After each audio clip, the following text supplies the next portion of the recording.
Sebab apa kita seminggu kan dekat Sri Petaling, makan lagi apa semua. Jadi waktu tu memang buntu lah. Nak pergi IPB ni, masa tu waktu saya tu perbelanjaan dia adalah 5,500. Kau tak silap saya, 5,500. Jadi duit tu tak ada. Duit tu tak ada. Jadi dalam masa seminggu tu macam-macam lah ujian. Kita selesaikan dengan amal. Satu hari kita baca 12 kali Yasin. 12 kali Yasin. Lepas tu banyakkan solat sunat. Tahajud memang kena jaga. Tahajud memang kena jaga. Lepas tu solat duha, solat isyraq, semua kena jaga. Tak boleh miss pun. Jadi hujung-hujung tu alhamdulillah Allah SWT hantar hamba Allah untuk selesaikan tiket flight saya. Tiket flight saya 2 orang je. Saya 2 orang yang tak ada keperluan masa tu. Lepas tu memang Allah bantulah. Allah bantu, ada orang selesaikan. Dia macam-macam konflik sebenarnya masa nak keluar tu. Nak beli tiket flight, ada apa? Waktu tu macam-macam ujian lah. Lalas rupanya ujian tu Allah nak bantu kita orang juga untuk keluar. Jadi bila tiket flight dah selesai dah, saya dah 100.5 ke 200 macam tu dah habis. Jadi macam mana saya nak teruskan, nak pergi IPB, nak pergi India, Pakistan, Bangladesh ni. Jadi waktu nak flight itu, saya bertawakal, ya Allah, tak apalah, insya-Allah boleh hidup, insya-Allah Allah pasti akan bantu. Jadi bila saya dah sampai ke airport, kalau korang kenal Maulana Helmi, Maulana Helmi masa tu dia panggil ramai orang. Jemaah yang pernah keluar rehlah kan. Jadi waktu tu kita macam dihantar untuk pergi haji. Memang ramai gila. Dihantar untuk pergi haji, macam dihantar untuk pergi haji lah, pergi IPB ni. Lepas tu berapa orang masa tu? Saya rasa ada kot 100 lebih orang. Bayangkan, semua orang-orang yang datang tu, bila nak gerak kan, semua salam kaut. Tahu tak salam kaut? Semua salam kaut. Tapi saya ingat Maulana Hemi bagi paling banyak. Sebab apa? Masa tu tebal dekat saya. Jadi salam kaut adalah bila saya naik flight, saya tengok kan duit-duit ni yang diorang bagi dalam bila salam kaut tu dia ada duit. Jadi sampai dekat flight saya kira ada dalam 2,000 macam tu, dalam 2,000 ringgit. Bayangkan, daripada tak ada apa-apa, Allah Subhanahu Wa Taala permudahkan. Salam cara sunnah ke? Salam macam biasa, salam kaut. Dia salam dengan kita, tapi dia ada ni lah, dalam tu dia siapkan dengan duit sekali. Jadi salam kaut ni tu kat sana, masa tu saya fikir, ya Allah, hebatnya Allah. 40 hari sebelum tu pun saya macam tu juga. 40 hari saya dah sampai Sarawak. Duit memang tak ada lah. Tiket flight pun alhamdulillah Allah Subhanahu Taala hantar bantuan. Sampai dekat Limbang Sarawak masih 40 hari tu. Sampai kat masjid yang pertama, kita orang transit. Masjid pertama, masjid dekat Limbang, masjid besar. Kat situ, lepas tu Amir Sab saya dia bagi tahu ada orang bagi hadiah. Lepas tu saya tahu berapa hadiah masa tu, tak silap saya dalam 600-700 ke. 600-700 tu. Saya cakap, masya-Allah. Ini benda yang sama juga bila kita keluar IPB. Sebab tu bagi saya, korang kalau ada niat nak keluar IPB, keluar je. Sebab apa? Yang keluarkan kita bukan duit kita, bukan harta kita, bukan kepandaian kita, bukan makhluk. Yang keluarkan kita adalah Allah Subhanahu Wa Taala. Saya tengah gundah ni bang. Kenapa gundah? Jangan gundah. Kita kena rasa seronok sebab Allah pilih kita. Jangan rasa guna, jangan kita berperangsangka buruk pada Allah Subhanahu Wa Taala. Terus je. Saya pun dalam keadaan macam tu juga, tapi kat situ kita belajar tawakal pada Allah. Macam tu kita belajar, kat situ juga kita belajar yakin dengan Allah Subhanahu Wa Taala. Kita kena yakin, kita tak boleh ragu-ragu. Ragu-ragu, was-was ni adalah permainan syaitan. Kita kena yakin, insya-Allah pasti Allah bantu. Jangan risau, jangan apa. Tinggalkan keluarga apa semua, Allah akan pelihara. Allah akan pelihara. Waktu saya keluar tu bujang. Saya bujang lah. Saya bujang. Waktu dah kahwin pun keluar juga. Tapi semua Allah bantu. Hutang yang berat segera, hutang yang apa? Yang berat nak bayar. Hutang apa? Hutang kita berhutang dengan orang. Kalau ada hadis, kita boleh gunakan nama sahabat Nabi, iaitu Abu Umamah radhiyallahu anhu. Sayyidina Abu Umamah ni, dia punya hutang ni setinggi gunung, banyak gila. Dia pun tak selesa dengan kehidupan yang macam tu. Ini memang takdir Allah.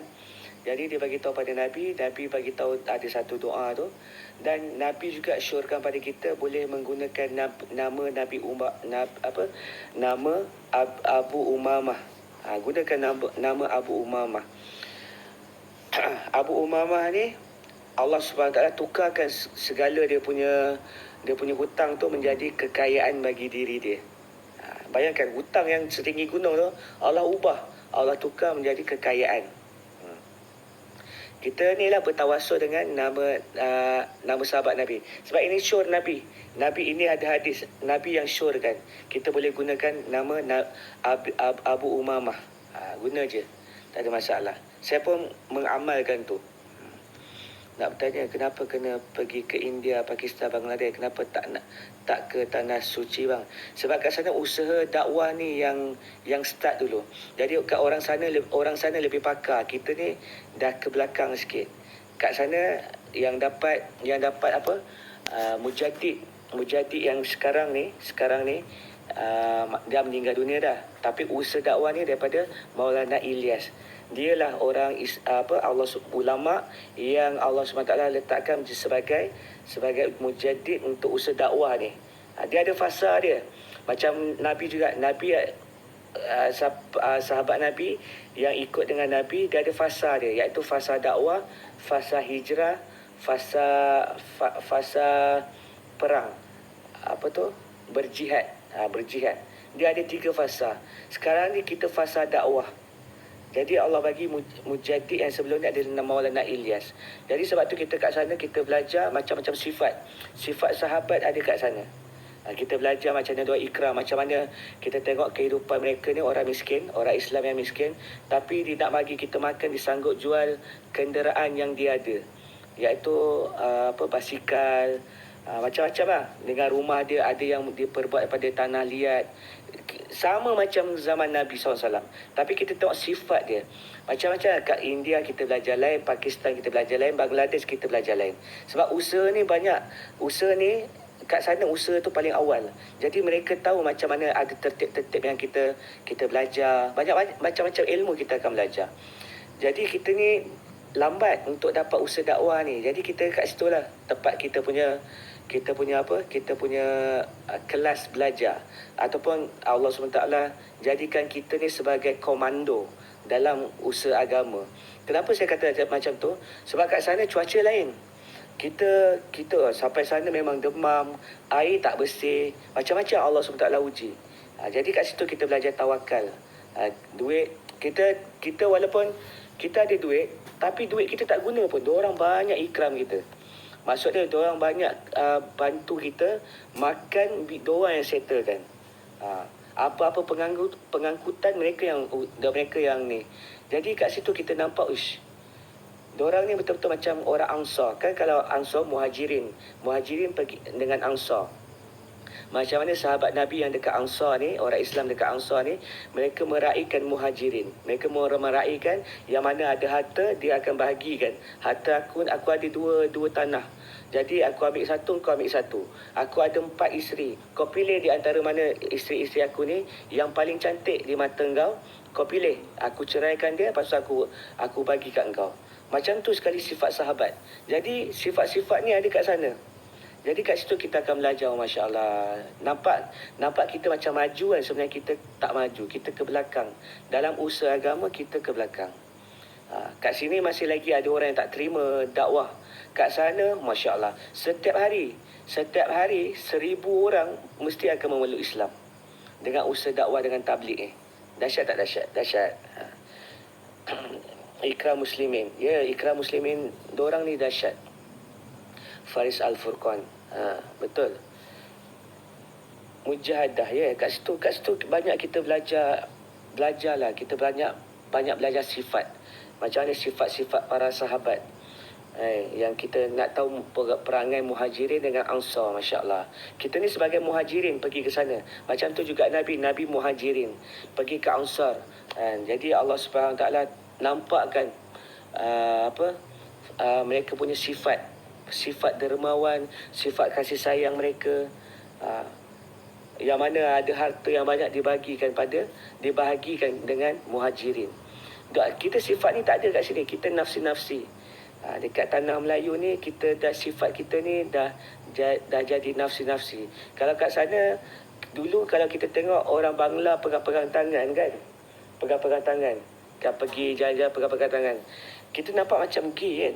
Betul tak? Kita nampak canggih. Tapi itu sifat sahabat. Sifat sahabat kita, sebab kita jahil, kita anggap benda itu salah. Sebabkan kita jahil, kita nampak perkara itu salah. Waalaikumsalam warahmatullahi wabarakatuh. DJ Chef, Masya Allah. Khabar DJ. Kita masih lagi ke belakang. Betul, kita masih lagi ke belakang. Sifat, diorang dah ada sifat tu. Mereka kerja mereka, macam kita ni kerja harian kita, kerja tetap kita, kerja yang kat office ke kan. Diorang tak, kerja mereka adalah kerja dakwah. Diorang boleh tinggalkan kerja sebab kebanyakan mereka ni bisnes, buat perniagaan. Itu yang bagusnya. Walaupun ada orang yang bekerja, tapi dia bagi masa untuk agama ni dahsyat. Dahsyat. Itu saya tengok, aku tak pernah tengok lagi macam ni. Itu yang membuatkan impak, yang membuatkan saya rasa kita masa itu kita akan fikir, aku nak masuk syurga. Susahnya kita nak jadikan perangai kita macam tu.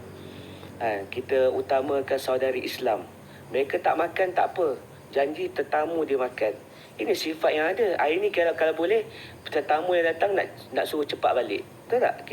Sifat kita macam tu. Apa pendapat abang tentang jemaah SA? Masing-masing ada pendirian masing-masing. Kan? SA dia tak nak ada amir. Dia terletak pada syura. Macam Muslim Taling, dia ada amir. Jadi sebenarnya kita raikanlah. Memang akhir zaman ni, dia kenapa dia terbelah. Jemaah tabligh ni berpecah. Sebab apa? Sebab dia dah 100 tahun. Dah hampir 100 tahun. Setiap contoh setiap apa yang ada dekat atas muka bumi ni, dia ada expired date dia. Jadi selepas fasa dakwah dia adalah hijrah. Sebab tu Al-Mahdi dia akan bawa seruan hijrah. Kalau jemaah tabligh dia pakai 6 sifat kan. Dia pakai 6 sifat. Tapi untuk menjadi jemaah Al-Mahdi ni, dia bawa rukun Islam dengan rukun iman. Dia akan angkat balik rukun Islam dengan rukun iman. Itu yang banyak negara. Sekarang setiap negara kan dia ada rukun negara dia sendiri kan. Kita letakkan rukun makhluk paling atas, bukan rukun Allah, rukun makhluk. Jadi sebab tu akan banyak negara akan menentang Al-Mahdi. Dia akan angkat balik Islam. Dia akan letakkan Islam paling atas. Semua pemerintahan cari Islam. Jadi sebab tu akan ramai negara menentang dia. Jadi nak ikut Al-Mahdi ni, salah satu dia tak ada riba. Dia tak ada riba. Kenapa polisi tak ambil lah? Polisnya tu. Dia tak Tindakan dia dia. tak dia tak jadi apa? Dia tak jadi balaci Yahud.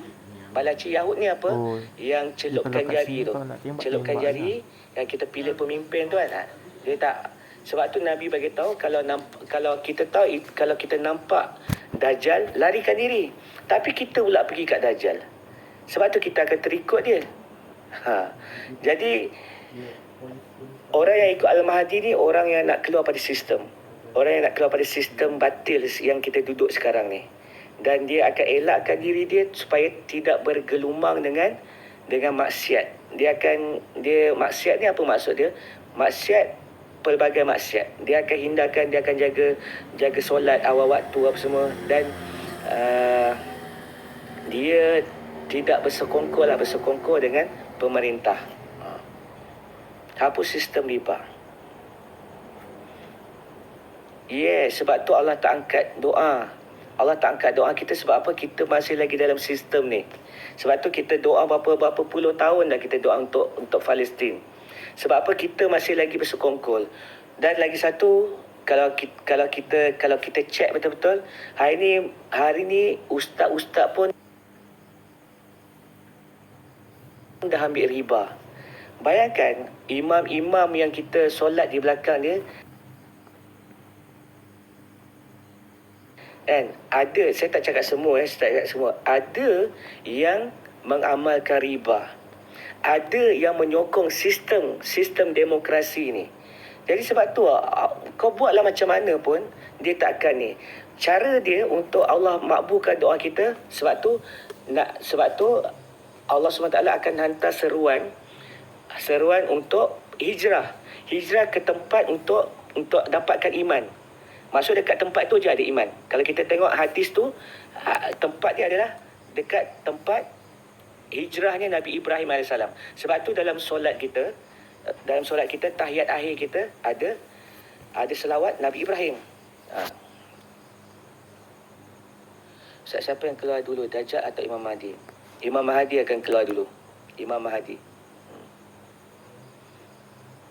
Yang kaedah mengundi tu balaci namanya. Kaedah mengundi tu balaci lah. Dia balaci Yahudi lah. Sebab kita, ini sistem dia. Kita guna ni bukan sistem British. Sebab Yahud ni dia guna British. British ni, Amerika ni ditakluk oleh Yahud. Sebab tu kalau kita tengok dalam Al-Quran, Yahud ni dia tak berani ke depan. Dia akan gunakan orang tengah. Macam tu juga jatuhnya Uthmaniyah. Dan jatuhnya kerajaan Uthmaniyah, jatuhnya kerajaan Melaka, semuanya mereka gunakan orang tengah. Macam mana, dan mereka gunakan ulama' yang cintakan dunia, dan dia akan naikkan ulama' ni supaya orang ikut ulama' ni. Sebab tu sekarang ni ramai orang Islam liberal. Sebab tu ada orang Islam, dia buka tudung, dia tak pakai tudung. Pakaian dia tak sama macam Islam yang Nabi ajar. Sebab kita dah liberalkan daripada pendidikan lagi, daripada sistem pendidikan kita. Sistem pendidikan kita tadika, laki perempuan dah bercampur dah. Kita telah diliberalkan. Sekolah rendah pun dia telah dicampurkan laki perempuan. Sekolah menengah pun sama juga. Di tempat kerja, sebab tu masalah sosial takkan habis. Sebab apa? Daripada akar ni, mereka telah terapkan satu kaedah untuk kita bergelumang dengan dosa. Kat situlah akan lahirnya. Sebab tu budak-budak daripada kecil lagi dah ada girlfriend, ada boyfriend. Sifat malu kepada perempuan tak ada. Seorang lelaki sifat malu kepada perempuan tak ada. Sifat malu kepada seorang lelaki, seorang perempuan kepada lelaki dah tak ada. Sebab apa? Dah terbiasa. That's why gejala sosial sering berlaku. Sebab tu hari ni anak-anak gadis dah tak ada dara dah. Saya tak cakap semua, tapi 80% tak ada dara dah. Jadi kita kalau nak bantras daripada asas dulu. Daripada akar dulu. Kita nak kekal daripada yang kita hari ni nak cuba selesaikan. Kan kita cuma nak mengubati supaya orang takkan terjadi. Daripada sistem pendidikan kita kena ubah. Sebab daripada sistem pendidikan kita yang membuatkan kita jadi liberal. Keyakinan kita belajar kitab. Kita belajar kitab-kitab iblis. Kan kitab yang ada kita belajar buku teks tu. Allah bagi tahu dalam Al-Quran, buku teks tu adalah kitab-kitab iblis. Kenapa dia cakapkan iblis? Sebab daripada kecil kita tak belajar Al-Quran. Kita terus masuk sekolah rendah. Sebab buku-buku teks tu dibuat melalui hawa nafsu. Faham tak? Kita belajar ni hawa nafsu. Kita belajar sains yang turunkan hujan, sains bagi tahu daripada awan. Sedangkan yang turunkan hujan Allah. Kita dah tak belajar sebab tu hari ni kita tak yakin dengan Allah Subhanahu taala. Kita yakin pada makhluk, kita yakin pada apa yang kita nampak, apa yang dizahirkan. Yes, kenduri kahwin pun lelaki bercampur. Sebab tu hari ni kita telah diliberalkan. Benda tu dah nampak macam perkara biasa. Sedangkan dalam majlis perkahwinan kita perlu diasingkan lelaki dengan perempuan.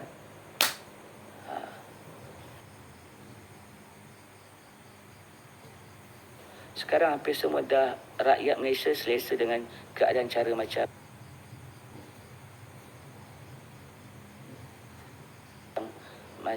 tu, macam sekarang ni lah kan. Yes, that's why sekarang ni Allahu Akbar. Itu masalahnya. That's why kita kena bantras daripada akar umbi lagi. Kita tak boleh waktu apa dah besar apa kita cakap ni tak boleh, kita bagi nasihat, takkan terjadi je. Sebab kita dah jadikan nafsu kita ni sebagai raja. Bila kita jadikan nafsu kita sebagai raja, apa bezanya kita dengan syaitan? Sebab syaitan banyak hasut kita melalui nafsu kita. Setiap pemilihan kita, contoh kita boleh tengok pemilihan kita mengenai pakaian. Pakaian dia apa dia? Apa yang Allah bagi tahu? Pakaian ni untuk apa? Pakaian untuk menutup aurat. Tapi hari ni kita beli pakaian sebab nak cantik, nak orang pandang cantik, dan sebab kita suka dengan design dia. Kita bukan beli untuk kerana Allah. Kalau kita beli kerana Allah, kita tak akan lilik. Contoh kalau perempuan kan, dia punya tudung, dia tak akan lilik-lilik. Sebab Allah suruh labuhkan. Lilik-lilik, bahagian dada nampak bentuk-bentuk dia. Kalau kita buat kerana Allah, kita akan kena tahu apa yang Allah nak. Kena labuhkan. Bahagian belakang kena sampai punggung. Hari ni kita pilih pakaian mengikut hawa nafsu kita, bukan sebabkan sifat takwa kita. Hari ni kita telah diajar, didoktrin, dan kita punya adat, kita ingatkan adat yang ada yang telah diterapkan dalam kehidupan kita ni adalah agama. Bukan. Agama betul-betul nak ikut macam mana yang Nabi ajar. Itu agama. Sunnah Nabi. Contoh makan. Hari ni berapa ramai orang kalau kita pergi shopping mall ataupun pergi pasar-pasar, kita tengok berapa ramai orang makan berdiri, minum berdiri. Nabi ajar macam tu? Tak. Nabi suruh makan dan minum berdiri. Lepas tu belah kanan pegang makanan, belah kiri pegang air. Kan? Makan sikit, makan, lepas tu air sebelah kiri. Siapa yang makan dengan tangan kiri, dia makan bersama syaitan. Cara syaitan makan adalah dengan tangan kiri. Faham tak? That's why hari ni kita punya kehidupan kita tak kenal sunnah. That's why, sebab tu Allah bagi tahu manusia ni dia belajar kitab iblis. Kebanyakan mereka belajar kitab iblis. Mereka tak belajar kitab Allah. Mereka tak berpandukan dengan kitab Allah, dengan hadis Nabi SAW.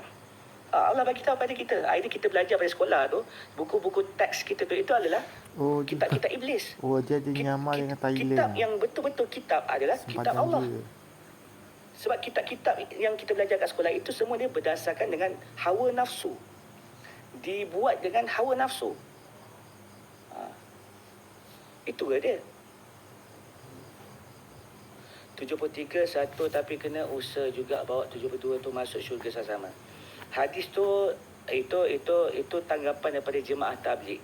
Tapi bila saya belajar, sebenarnya memang betul. Sebab kenapa tak ramai orang ikut Al-Mahdi?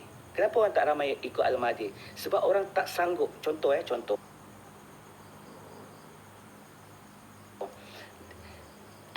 Sebab Nabi bagi tahu 70 siapa ada duit ya? Dia kata, 72 saya ada tu duit. neraka. Bagi duit. Yang satu je. Rasuah. Yang satu je ni saya akan terangkan satu Rasuah. persatu. Tapi kalau kita daripada jemaah tabligh akan cakap 72 dah kita kena tarik mereka ni masuk syurga Allah SWT. Jadi kita telah melawan dengan hadis Nabi. Nabi bagi tahu neraka. Faham tak? Kita contoh. Okey. Okey, first. Sekarang ni fasa dakwah. Macam mana Nabi dapat wahyu, Allah SWT suruh dakwah. Dakwah bawa mereka kepada iman.